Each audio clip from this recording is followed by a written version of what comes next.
It was a clear September morning in rural Texas when 52-year-old rancher Mark Callahan vanished without a trace. One moment, he was tending to his land just outside El Paso, and the next gone. No note, no struggle, no signs of trouble. Just an abandoned truck, a still warm cup of coffee, and a community left with more questions than answers. His disappearance sparked a massive search across the desert terrain, involving local sheriffs, helicopters, and volunteers.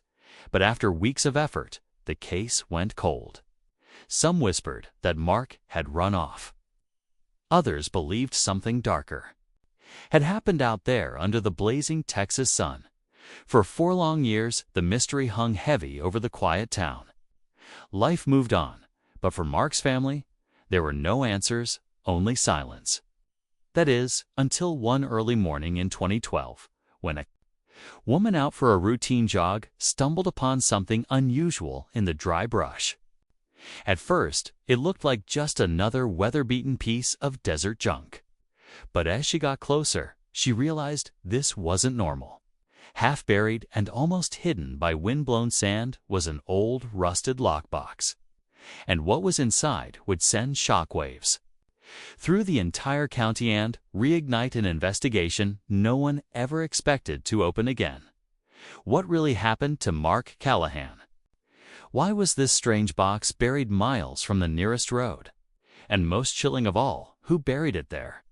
Stay with us as we unravel the haunting secrets left behind in the desert and follow the path that leads to a truth far more twisted than anyone could have imagined. What that jogger found was just the beginning. The jogger, later identified as local schoolteacher Emily Reyes, said she almost didn't report the discovery. At first glance, the box looked like scrap metal, maybe leftover equipment from an old ranch. But something about the way it was half buried and how the sand around it looked freshly disturbed made her uneasy. She called the sheriff's office, not expecting much. But when deputies pried the box open, what they found inside changed. Everything: several faded photographs, a leather-bound notebook, and a silver pocket watch engraved with the initials MC.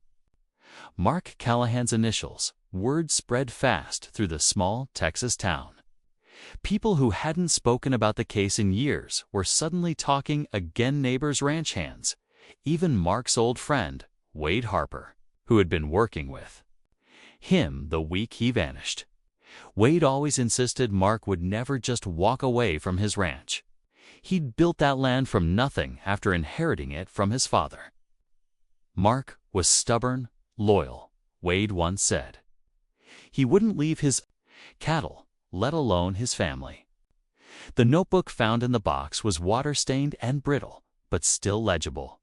It contained short entry dates, initials, and what looked like land coordinates. Investigators now had more questions than answers. Why were these items hidden? In the desert, were the entries Mark's final words or someone else's attempt to leave a trail? And what did the coordinates lead to? As the sheriff's office reopened the case, Mark's daughter Lila returned to Texas after years away. She had long tried to bury the pain of her father's disappearance, but this new discovery brought it all rushing back. She believed her dad had uncovered something dangerous. And now, over a decade later, whatever he'd been caught up in was beginning to resurface. Lila stood at the edge of the desert, holding her father's pocket watch in her hand. It was the first time in years she'd set foot on the ranch, and everything felt frozen in time. Fences weathered, barn doors creaking in the wind, the same red dirt road that led nowhere. Memories came back in flashes. Her father's laugh, the way he always said the land had its own heartbeat. But now, that land felt different, hollow, like it was keeping secrets. The sheriff's team followed the first set of coordinates from the notebook. It led to a dried-up well just beyond the old cattle pens. What they found there was strange: an old metal box filled with surveillance photos, all taken around the ranch. Some showed Mark himself. Others featured men Lila didn't recognize. One had a date scribbled on the back, August 2008, just weeks before he disappeared. That same week, Mark had filed a formal complaint with local officials about illegal water drilling on nearby property. He'd believed someone was tapping into his groundwater, and he wasn't quiet about it. Meanwhile, Emily Reyes, the jogger who found the first box, started getting anonymous calls at night. No one spoke, just silent sand once, the sound of heavy breathing before the line clicked. She didn't tell many people, but word got around. Locals began to wonder if this was just a case of a missing rancher, a tay, or something bigger. Something people weren't supposed to find. And then there was Wade. His name didn't appear in the notebook. But one photo clearly showed him meeting someone behind the feed barn, someone in a black truck. When asked, he brushed it off. That was nothing, he said. Just ranch business. But Lila couldn't shake the feeling that her father's best friend knew more than he let on. Asterisk. Lila couldn't stop staring at the photo Wade standing just a few feet from the black truck. His face turned slightly away, but unmistakably him. She took it to the sheriff, but they said it wasn't enough to prove anything. Still, something didn't sit right. Wade had always been there for her after her dad vanished, helped manage the ranch, kept things running. But now, his helpfulness felt more like control. Every question she asked about that summer, he redirected. Every memory she brought up, he dismissed. That night, Lila drove back out to the ranch alone. She followed the next set of coordinates from the notebook, using a flashlight and the GPS on her phone. It took her deep into the desert, past the old fencing line where her father once said, "If you ever go out this far, make sure you know your way back." Her boots crunched over dried cactus and gravel until she reached the spot. There, under a dead mesquite tree, the ground looked freshly disturbed again. She started digging with her bare hands until she hit something hardwood, old and splintered. Inside was a crate wrapped in tarp and sealed with rusted wire.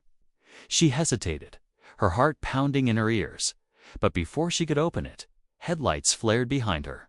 A truck, not hers, and not one she recognized. She froze. The engine shut. Off for a moment, everything was silent except the wind and her shaky breath. Then a door creaked open and footsteps crunched across the dirt toward her. Back in town. Emily Reyes had just finished her shift at the school when she noticed a man sitting outside in an unfamiliar vehicle. It wasn't from around here, and he'd been parked there all afternoon. She snapped a photo with her phone, intending to send it to the sheriffs just in case. Somewhere in the shadows of that desert, long-buried truths were clawing their way back to the surface. And Lila was about to come face to face with the reason her father never made it home. Asterisk, the man approaching Lila didn't speak. His face was shadowed beneath a ball cap, but his stance was tense, deliberate. Lila backed away from the crate slowly, trying not to show the panic bubbling up in her chest. "I'm just looking for answers," she said quietly. The man didn't respond. Instead, he crouched beside the crate, sliced the wire open with a small blade, and flipped the tarp aside. Inside were more documents, maps, photos, and a sealed envelope marked with her father's name. Before Lila could react, he grabbed the envelope and turned back toward the truck. "Tell Wade to stop digging," he said, without looking at her, voice gravelly and low. Then he was gone, dust swirling up behind the taillights, leaving Lila stunned and shaken the next morning. The sheriff's office received an anonymous package. Inside was a copy of a deed-in old land sale agreement between Mark Callahan and a company called Rio West Minerals, dated just weeks before he disappeared. But no one in town had heard of Rio West, and further digging revealed the company had dissolved years ago, leaving no trail. It looked legitimate on paper, but something didn't add up. Why would a rancher with deep roots in his land sell part of it to a shell company? Back at the ranch, Lila confronted Wade. She mentioned the crate, the man, the envelope. His face went pale. "You don't understand," he muttered. Mark was in too deep. He refused to say more, but that night he packed up and left town. No goodbye. No forwarding address. Meanwhile, Emily's photo of the stranger near the school caught attention. A retired deputy recognized the truck. It had once been tied to a smuggling investigation years ago. One that quietly disappeared from public record. Now that same vehicle was back in town, and the deeper Lila looked, the more it seemed her father had uncovered something he was never meant to find. And now, so had she. Asterisk.